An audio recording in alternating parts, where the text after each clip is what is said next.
The town of Blackwood Creek was small, so small you could blink and miss it. It had one main street, one grocery store, and one big, dark secret.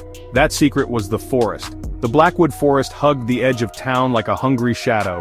Its trees were ancient and twisted, their branches like gnarled fingers reaching for the sky.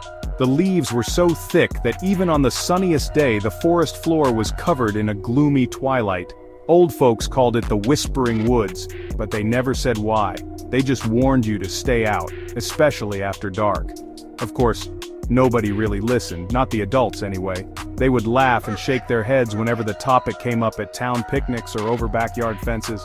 Ghost stories, they'd say with a chuckle. Just silly old tales to scare the kids. They treated the legends like a quaint part of the town's history, something to tell tourists if any ever bothered to stop by. The mayor even joked about putting up a sign that said, "Welcome to Blackwood Creek, home of the spookiest trees in the state." Nobody took the warning seriously. They saw the forest as just a bunch of trees. A dark, quiet, and slightly creepy bunch of trees, but nothing more. The teenagers of Blackwood Creek, however, felt a different kind of pull. They heard the whispers on the wind. They saw the way the shadows danced between the trunks when they drove past at night. The forest was a challenge. It was a dare waiting to be accepted. For them, the adults' disbelief was just fuel for their curiosity. It made the forest even more mysterious, more forbidden. They whispered their own stories in the school hallways and at the local diner, stories far scarier than the ones their parents dismissed. They knew, deep down, that the forest wasn't just a place, it was a presence, waiting patiently. And so, the forest stood there, day after day, year after year. It watched the town with an ancient stillness. It watched the children grow up, hearing the legends and then laughing them off as they became adults. The trees held their secrets tightly, their gnarled roots digging deep into the dark earth, guarding stories that the town had long tried to forget.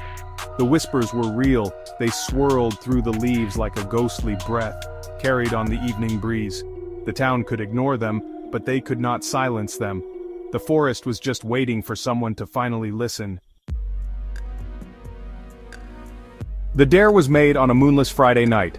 The air was thick and humid, a typical summer evening in Blackwood Creek. Liam, Maya, Chloe and Ben sat on the bleachers of the empty high school football field. The darkness around them was almost total, except for the faint glow of their phone screens.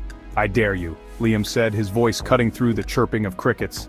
"I dare all of us. We go into the Blackwood Forest, tonight, and we stay for at least an hour." He was the group's leader, always pushing the limits, always looking for the next thrill. He didn't believe the stories, of course, or at least that's what he told everyone. Maya rolled her eyes, but a nervous smile played on her lips. "Are you serious, Liam? My grandma says no one who goes in there at night comes out the same." Maya was the cautious one, the one who always thought about the consequences. Chloe, however, was already on her feet, her eyes gleaming with excitement. "I'm in! It'll be an adventure! Think of the stories we can tell on Monday." Ben, who was usually quiet, just shrugged. He would go wherever his friends went, even if the thought of the dark woods made his stomach twist into a knot. He clutched the flashlight in his hand a little tighter. Their parents thought they were at the late-night movie showing in the next town over. It was the perfect alibi.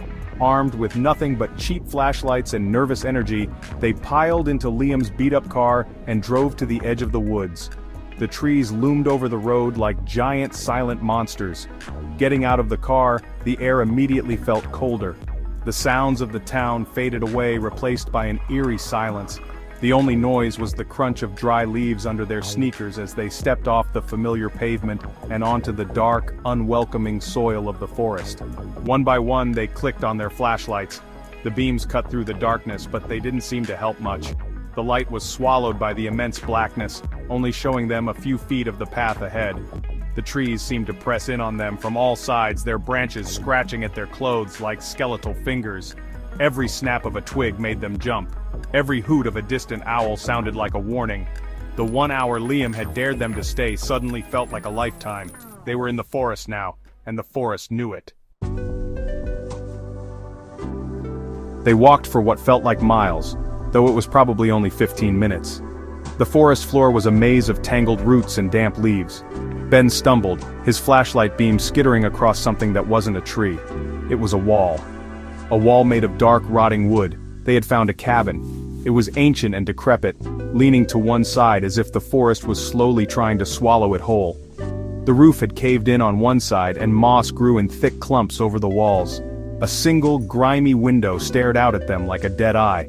It was a place that screamed, "Stay away." Against Maya's protests, Liam pushed the creaking door open. A wave of musty air, thick with the smell of decay and dust, washed over them. Inside, their flashlight beams revealed a scene frozen in time. A rickety table and a single chair stood in the center of the room. A layer of dust coated everything like a gray shroud. In the corner, a small tattered bed was covered in what looked like old rags. On the wall, they found a collection of old, faded photographs tacked to the wood. The pictures were of people with strange, hollow eyes, posed stiffly and never smiling. They looked like ghosts, even in the photos. Chloe picked up a small silver locket from the dusty tabletop. It was cold to the touch. As she fumbled to open it, a whisper slithered through the cabin. It was a soft, cold sound, like wind through a keyhole, but there was no wind. "Get out!" it hissed. They all froze, their flashlight beams darting around the empty room. "Did you guys hear that?" Ben whispered, his voice trembling. Liam tried to laugh it off, but his bravado was gone. "It's just the wind," he said, but his voice was tight with fear. The whisper came again, closer this time, seeming to come from the very walls around them. That's when they saw her. Standing in the darkest corner of the cabin, a figure began to form. It was a woman, tall and thin, dressed in a long, tattered white gown.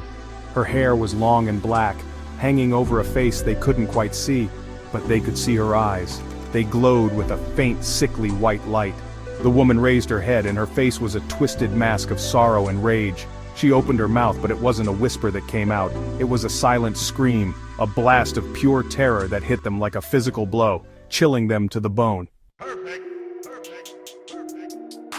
Panic erupted. The silent scream shattered their courage into a million pieces. They scrambled for the door, tripping over each other in a desperate rush to escape the cabin.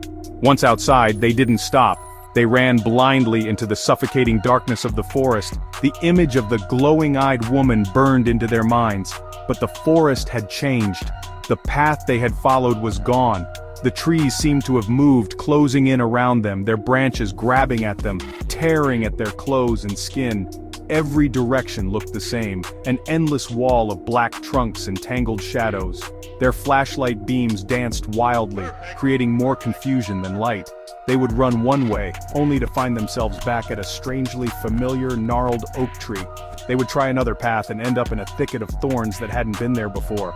The whispers were all around them now, a chorus of ghostly voices swirling on the cold air, mocking their terror.